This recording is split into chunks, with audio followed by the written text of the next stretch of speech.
Malah gue sekarang di perusahaan gue kalau misalnya lu mau virtual meeting itu selalu ada prep meetingnya dulu. Prep meeting itu H-1 atau H-2 sebelum lu meeting dengan customer gitu.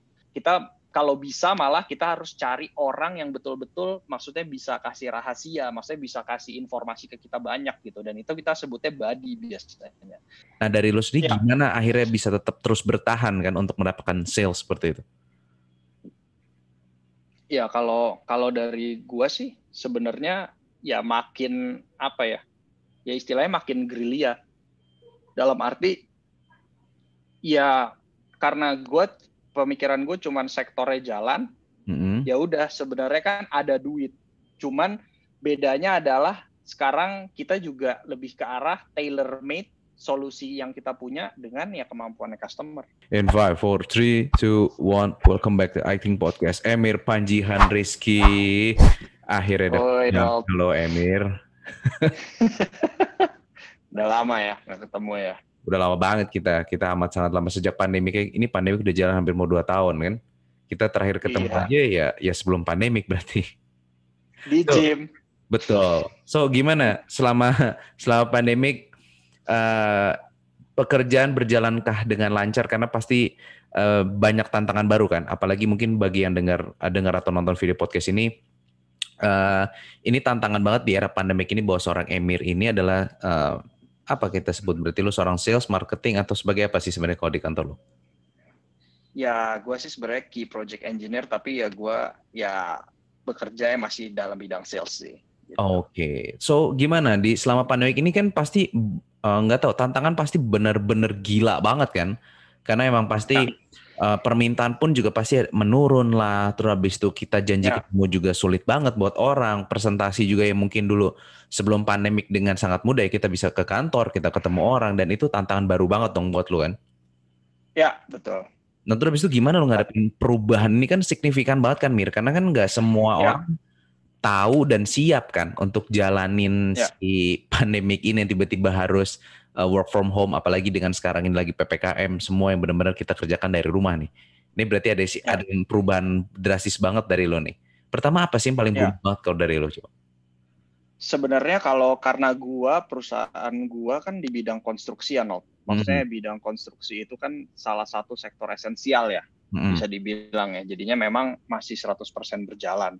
Ya walaupun dalam aktivitas sehari-harinya itu mungkin lebih ke arah sekarang udah menuju ke virtual semua sih gitu. Mungkin ada 1 kali atau 2 kali yang memang harus ke project atau ya ke project site untuk misalnya buat survei lapangan. Cuman sekarang semuanya kalau misalnya kayak nego, terus kalau misalnya kita presentasi tentang produk, atau nggak kita misalnya mau bantu kalkulasi, kita mau konsultasi service kita, itu ya semuanya udah berjalan virtual sih. Dan kayaknya memang semuanya dari sektor konstruksi nggak ada yang, ya sedikit hiccup, sedikit istilahnya sedikit ada, karena konstruksi kan istilahnya lu tahu sendiri ya, maksudnya dari segi resource-nya seperti apa, kita kan bukan kayak banker, bukan kayak financial advisor, cuman lebih ke arah kan kita memang orang lapangan gitu kan. Tapi sekarang walaupun awal-awalnya di awal 2020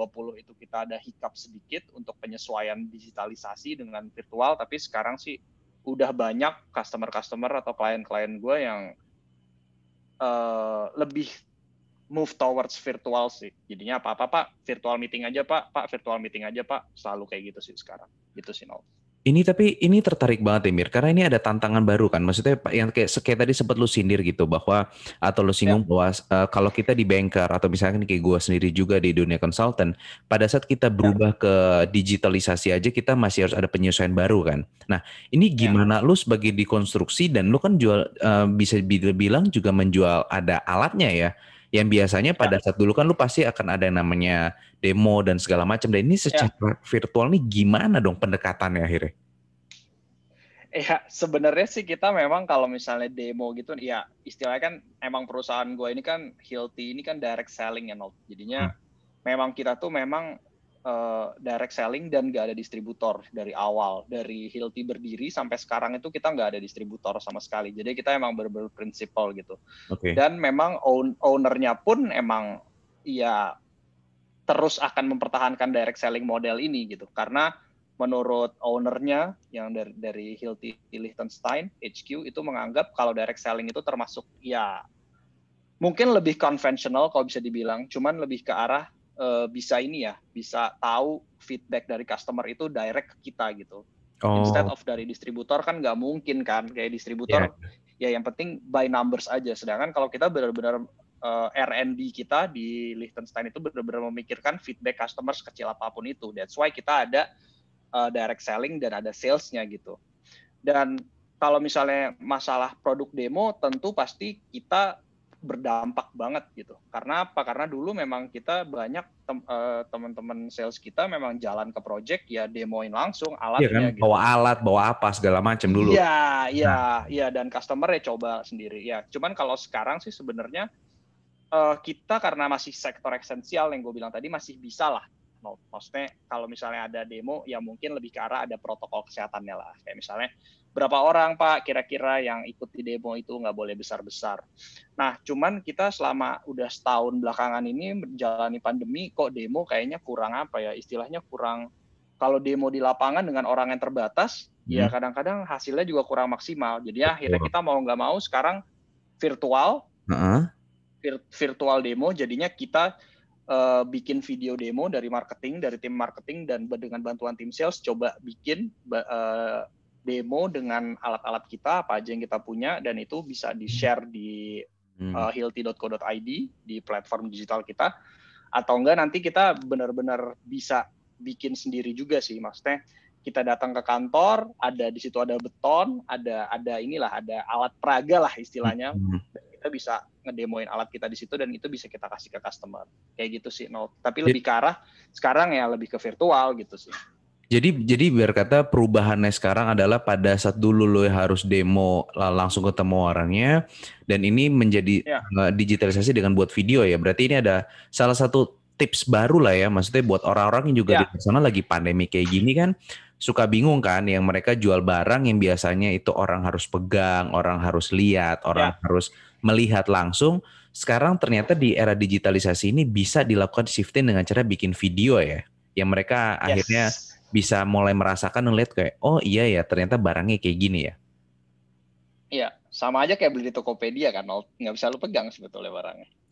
Iya ya ya, ya. Berarti itu tapi gini nih Mir. Kalau oke, ini kita masalah barang untuk yang tadi demonstrasi akhirnya kita masuk digitalisasi sekarang itu dengan video. Tapi lu juga mengalami kesulitan nggak sih pada saat kayak tadinya lu harus presentasi secara offline lalu sekarang secara online kan? Maksudnya pada Ya, saat lu dulu presentasi secara offline kan lu pasti akan ketemu orang dengan enak ya, lu akan tahu gesturnya, lu akan tahu orangnya gimana, tertarik atau tidak. Tapi kan sekarang secara online ya. Itu gimana kalau ya. lu sendiri pas pandemi ini ngatasinnya? Sebenarnya itu yang masih menjadi pertanyaan sih. Mungkin nggak cuman gua, cuman banyak teman-teman di luar sana yang bekerja di bidang yang sama gitu. Maksudnya dengan cara ya mungkin menjual produk yang harus mungkin ya bisa dibilang dipegang lah ya. Hmm. Tapi sebenarnya kalau dari gue sebenarnya di pandeminya ada positif dan negatifnya sih. Ya negatifnya betul, no, kita nggak bisa ngelihat gestur. Kan biasanya sales itu kan ya natural communicator ya. Kita harus bener-bener ngelihat gitu nih orang nih kira-kira gesturnya gimana nih. Gesturnya dia pengen beli atau enggak sih sebenarnya nih dari gerak-geriknya. Dan itu di virtual kita nggak bisa. Iya. Nah, tapi sebenarnya di positifnya di virtual ini adalah sebetulnya kan kita bisa banyak istilahnya pitching-pitching kita tuh lebih terstruktur menurut gua. Karena apa? Karena pembatasan dari segi waktu dari meetingnya itu sendiri, dan sebenarnya kan kita karena virtual kita benar-benar menyiapkan segala sesuatunya itu benar-benar detail gitu loh, Nol. Hmm. Jadinya malah gue sekarang di perusahaan gue kalau misalnya lu mau virtual meeting itu selalu ada prep meetingnya dulu. Prep meeting itu H-1 atau H-2 sebelum lu meeting dengan customer gitu. Hmm. Jadi kita bener-bener metain gitu. Kira-kira ini kita mau ngobrol sama siapa aja, participants-nya siapa aja, kira-kira value yang mau kita bawa ini ke dia nih apa. Udah kayak gitu kalau misalnya kita presentasi misalnya dikasih 20 atau 30 menit, kira-kira poin-poin apa aja yang harus kita bawa ke dia biar punchline-nya itu kena, udah kayak gitu kira-kira conclusion-nya dan agreed action plan-nya yang kita mau, yang kita expect tuh apa gitu. Menurut gue lebih apa ya, mungkin lebih negatifnya nggak bisa ngelihat gesturnya, cuman dari segi positifnya kita jadi bisa lebih mateng rencanainnya gitu. Kalau menurut saya sih gitu. Mir, Gitu sih. gini Mir, ini masalah ini kan nggak cuma lu doang ya, maksudnya di luar sana pun juga sama, banyak banyak sales atau Ya, banyak marketing akhirnya harus sekarang prospek atau sekarang harus presentasi secara online ya. Nah, mungkin lu ya. bisa bisa share sedikit kali sama yang nonton atau dengerin podcast ini bahwa apa aja sebenarnya yang lu preparation sebenarnya sebelum untuk virtual akhirnya sekarang yang tadinya offline menjadi virtual. Ya, sebenarnya pertama yang gue siapkan pasti tentu saja participan list ya. Mm-mm. Participan list itu kira-kira siapa aja, dan itu kan bisa diminta sebenarnya in advance. Di Oh. beberapa minggu sebelum meeting itu udah bisa diminta. Dan di situ kita bisa mapping tuh, kira-kira ini bapak ini, misalnya yang datang ini, yang bakal datang ini. Ini posisinya apa ya? Kan kita jadi tahu gitu. Kita Oh, jadi tahu apakah dia lu ini, pecahin ya berarti ya? iya, apakah dia ini decision maker, ataukah Mm-mm. dia ini influencer, apakah ini dia partner kita, itu kan bisa diidentifikasi di situ, no. Dan karena ada participant list itu, kita bisa create presentation accordingly jadinya gitu. Jadinya gua nggak mungkin bikin presentasi engineering tapi di orang-orang purchasing yang beli, kan nggak mungkin kayak gitu, karena di engineering mungkin engineeringnya tertarik banget karena ini masalah teknis banget, tapi purchasing kan nggak mikirin tentang technical gitu. Dan makanya gue mempersiapkan participation list-nya itu. Gitu. Tapi mudah nggak? Ada bukan mudah atau tidak, tapi ada kendala nggak sih pada saat kalau kita minta secara detail gitu? Karena mungkin ada beberapa orang atau beberapa company yang paling cuma ngasih kayak, oh ya yang nanti besok meeting ini ya, tapi mereka nggak kasih tahu yang kayak, oh dia tuh posisinya apa, terus segala macam. Atau emang lu punya teknik sendiri nih untuk metain ini orang seperti apa, Mir? Oh, jadinya memang kalau sebelum meeting itu kan pasti kita udah kalau di Hilti itu kita harus do our homework dulu sih. Jadi kita itu emang kalau misalnya di customer emang harus metain gitu. Dari awal itu metain, no. Jadinya siapa ininya, kita kalau bisa malah kita harus cari orang yang betul-betul maksudnya bisa kasih rahasia, maksudnya bisa kasih informasi ke kita banyak gitu. Dan itu kita sebutnya buddy biasanya. Nah, buddy itu yang kita komunikasi ya via buddy itu. Kira-kira Pak bisa bantu nggak Pak? Kayak saya kalau misalnya mau meeting sama direksi Bapak gimana ya? Pak, saya misalnya kalau misalnya mau meeting sama engineering manager gimana ya Pak? Nah dari situ biasanya buddy yang ngasih tahu tuh, oh iya Pak, ini gini Pak, Bapak harus kesini dulu. Dan dari buddy itu juga kita juga banyak dapat informasi kayak Pak, ini engineering managernya siapa sih Pak namanya? Pak direksinya siapa sih? Pak operation managernya siapa sih? Nah itu biasanya dari buddy itu bisa dapat banyak informasi gitu sih. Tapi gini, Mir, Kalau yang ada pengalaman gue ya. ada kendala gini, ada beberapa orang atau mungkin para sales atau tenaga marketing yang baru pemula, mereka pada saat pitching ke suatu perusahaan ada kesulitan untuk mencari yang kayak tadi istilahnya adalah badinya. Mereka benar-benar buta, mereka nggak tahu akan ketemu sama siapa. Nah, gimana caranya lo akhirnya bisa tahu bahwa oh ini kayak bisa jadi badinya gua nih gitu. Ya sebetulnya kalau misalnya you have to start somewhere sih. Kalau dari gua sih you have to start somewhere. Jadinya ya kalau gua kebetulan ada database pertama. Nah dari database itu tapi kan kita nggak tahu kan ini orang sebenarnya kooperatif sama kita atau enggak. Tapi setidaknya gue dari sana gue coba gali sih, no. Kayak misalnya siapapun yang dikasih, nomor siapapun yang dikasih ya gue coba telepon, udah kayak gitu cari informasi dari dia awalnya gitu. Cuman mungkin ya 1 kali 2 kali ada sih orang yang memang ya emang tertutup aja gitu. Cuman kalau gue sih kalau gue lebih ke arah orangnya lebih ke arah bukan pushy ya, cuman lebih ke arah gue pengen Pak kalau lu nggak bisa kasih informasi ya nggak apa-apa gitu. Cuman gue kira-kira ngobrol sama siapa biar gue dapat informasi lebih banyak. Cuman gue kemas lebih halus aja Nah, itu caranya. gimana Kalau gue caranya? biasanya kayak gitu. Nah, itu gimana caranya kalau lo? Ya gimana ya? Kalau lebih halus itu biasanya gue, Pak, sorry Pak, kita kan ada misalnya gitu mau bikin mini seminar Pak, kita soalnya misalnya gue tahu nih orang misalnya role purchasing nih. Gue cuma tahu dia purchasing, dia cuma ngurusin harga gitu. Pak, misalnya dia agak tough lah taruhlah. Cuman bales ya WA mungkin sehari sekali dia bales, habis itu nggak bales lagi. Gue pasti ngomong, Pak, sorry Pak, selamat siang atau selamat malam. Pak, kita dari Hilti misalnya mau bikin seminar Pak buat engineering Pak. Kira-kira saya bisa hubungin siapa ya Pak? That's it kalau gue. Kira-kira saya bisa hubungin siapa ya Pak? Ini soalnya topiknya penting banget Pak dan sekarang lagi hot Pak di kalangan kontraktor dan main kontraktor biasanya topik ini benar-benar ini sih Pak krusial Pak. Makanya ini penting saya sampaikan Pak. Kalau misalnya itu nggak bisa, gue biasanya sampai gue tuh pernah secara ekstrim adalah gue kirim surat ke kantor. Kirim itu surat? ekstrim. Bener-bener kirim surat. Surat fisik berarti ya? Fisik, surat fisik. Waktu dulu sebelum pandemi ya, itu surat fisik gue anterin. Ya istilahnya gini sih, kalau gue berpikiran kita ini kan cari makan, sama-sama cari makan, yang pertama. Dan yang kedua adalah sebenarnya kan perusahaan itu, perusahaan gue, perusahaan teman-teman sekalian di luar sana kan sebetulnya punya barang atau jasa yang mungkin membantu klien. Betul. Sebenarnya kan gitu, Not. Iya nggak sih? Jadinya sebenarnya menurut gue nggak usah malu buat ya cara yang gitu aja gitu.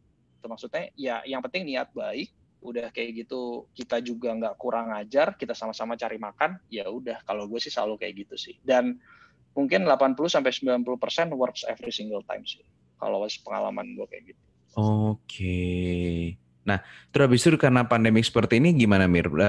Dari penjualan seperti apa? Apakah emang menurun juga atau tetap stabil? Gimana kalau dari lo? Kalau gue sih sebenarnya menurun ya.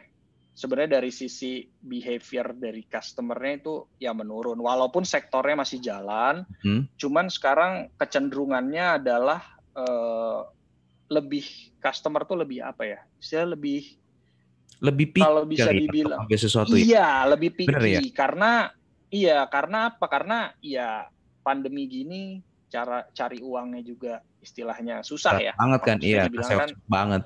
Bener, investornya juga susah, jadinya ya menurut gua sih ya emang turun sih kalau dari sektor konstruksi. Terus lu gimana cara lu tetap bertahan, Mir? Maksudnya ini sekarang orang banyak banget yang lagi posisi seperti ini kan, lagi mengalami penurunan, tapi tetap aja mau nggak mau tetap harus bertahan kan. Seperti kayak tadi lu singgung bahwa kita masih harus tetap makan gitu loh. Nah dari lu sendiri gimana akhirnya bisa tetap terus bertahan kan untuk mendapatkan sales seperti itu? Ya kalau dari gua sih sebenarnya ya makin apa ya? Ya istilahnya makin gerilya. Dalam arti ya karena pemikiran gue cuman sektornya jalan, ya udah sebenarnya kan ada duit. Cuman bedanya adalah sekarang kita juga lebih ke arah tailor made solusi yang kita punya dengan ya kemampuannya customer.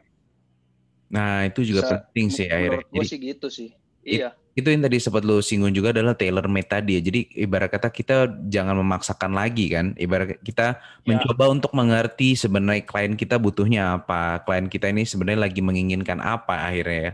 Bukan lagi kita bagusin barang kita atau kita presentasi barangnya kita lagi ya. Ya, lebih ke arah sebenarnya kita harus paham situasi sih. Kita harus setting the stage, kita harus tahu dulu kira-kira ini customer kita ini lagi kondisinya lagi kayak gimana ya. Kira-kira sebenarnya kalau kita misalnya nge-push produk ini, kira-kira di dia gimana ya? Kira-kira kompetitor kita gimana ya? Offering saya terhadap mereka, dan itu ya makin banyak yang harus dipikirin sih kalau menurut gua. Oke, mungkin terakhir kali Mir, menyinggung yang terakhir dulu juga sempat ngomong bahwa kayak kita mulai memikirkan apa yang kita harus lihat di lapangan. Mungkin ada beberapa hal kali, beberapa poin yang mungkin buat para sales di luar sana harus memikirkan hal seperti ini nih, atau hal ini perlu dicatat terlebih dahulu nih pada saat kita ingin bertahan nih dengan kondisi seperti saat ini. Sorry, jadi gimana? Jadi apa sih yang harus dilakukan gitu sama orang-orang sales sekarang yang kayak tadi lu bilang bahwa ada hal-hal yang lu tetap pegang atau hal yang harus lu pikirin gitu loh. Nah jadi apa sebenarnya yang harus dilakukan sama para tenaga sales? Menurut gua yang harus dilakukan sama tenaga sales sekarang apapun itu industrinya adalah keep prospecting, tapi coba lebih tahu kondisi di lapangan seperti apa. Jadi ya lebih ke arah, sebenarnya kan banyak kalau orang bilang sales itu lebih ini ya, lebih istilahnya lebih, sales itu apa sih? Ya sales itu ya sesimpel sales panci gitu, nawarin door to door gitu. Padahal kalau gue sih beranggapan kalau sales itu sebenarnya efficient communicator. Ya sebenarnya pekerjaan sales itu bukan yang nge-pitch sebetulnya. Ya pitch ya iyalah satu hal. Cuman lebih ke arah gimana caranya kita bisa tahu situasi customer dengan bertanya question yang tepat menurut gue. Dan dengan kita bertanya, kita jadi tahu kan kondisi customer itu. Oh iya Pak, kita lagi nggak ini Pak, lagi sekarang pandemi, lagi bisnisnya kita lagi susah Pak. Mungkin kita tahu juga, oh iya Pak, karena pandemi ini kita lagi pengen efisiensi di berbagai, misalnya di berbagai sektor operasional kita mau coba Pak efisiensi. Nah dari situ kan mungkin teman-teman bisa tahu gitu, oh ternyata karena pandemi ini customer tuh ada kebutuhan baru loh. Kayak contohnya gini, gue nggak nyebut customer, nggak nyebut nama apapun, jadinya ada salah satu customer gue itu karena dia tuh selama ini selalu ngerjain paper selalu istilahnya nggak going digital lah. Oke. Karena apa? Karena menurut dia going digital itu susah. Iya. Karena resource-nya, berarti kan dia harus mangkas resource kan. Karena udah ada yang dikerjakan digital, yang pertama. Yang kedua adalah dia resource-nya itu udah umur-umur tua lah. Susah lah Pak, digitalisasi Untuk itu berkembang susah. jadi sulit ya. Untuk berkembang jadi sulit. Nah, tapi gara-gara pandemi ini, karena gue sering tanya, kira-kira gimana Pak, apa yang mungkin Bapak bisa, ekspektasi Bapak di kondisi seperti ini tuh seperti apa. Dan ketika gue gali-gali, gue tanya, ternyata keluarlah. Kita sebenarnya pengen coba lean operational Pak. Lean operational itu penting buat kita. Kenapa? Karena lagi kondisi terjepit kayak gini Pak, kita mau nggak mau ya harus save money, tapi dari hal yang mungkin nggak kita lihat sebelumnya. Yeah. Nah dari situ, waktu itu gue masuk di asset management system. Oh iya Pak, jadinya asset management system kita itu ya digital semua, jadinya lo bakal paperless. Dan karena paperless itu, lo bisa cut beberapa persen dari workflow lo, jadinya lebih efisien. Nah, sebenarnya kan ini dulu istilahnya customer nggak mau kan, maksudnya going digital dia nggak mau. Cuman karena terjepit, karena terdesak, dia jadi mau nggak mau. Dan gue dapat itu dari mana? Ya dari nanya. Simple sebenarnya, dari nanya. Kira-kira apa nih Pak? Gitu. Karena mungkin setahun yang lalu sebelum pandemi, gue mungkin nggak kepikiran sama sekali bakal nawarin hal itu. Gitu. Cuman karena pandemi, iya jadi ada kan hal baru ya. jadinya, iya ya. Jadi iya ada hal baru. Dengan keadaan kita akhirnya. Benar, dan mungkin yang concern customer yang pre-COVID itu mungkin udah nggak relevan lagi dengan sekarang gitu. Iya, benar. Nah itu jadi itu yang lo lakukan sekarang berarti Mir ya? Ya.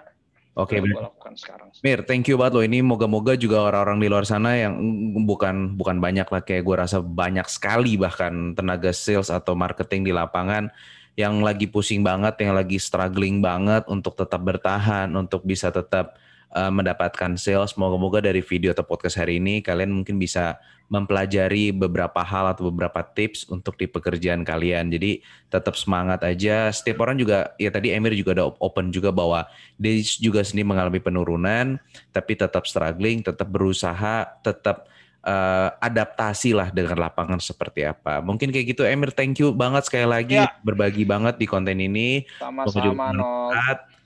Kita nanti akan next lagi, kita akan tunggu video berikutnya ada belajar apa lagi nih nantinya. Thank you. Thank you Nol, high five.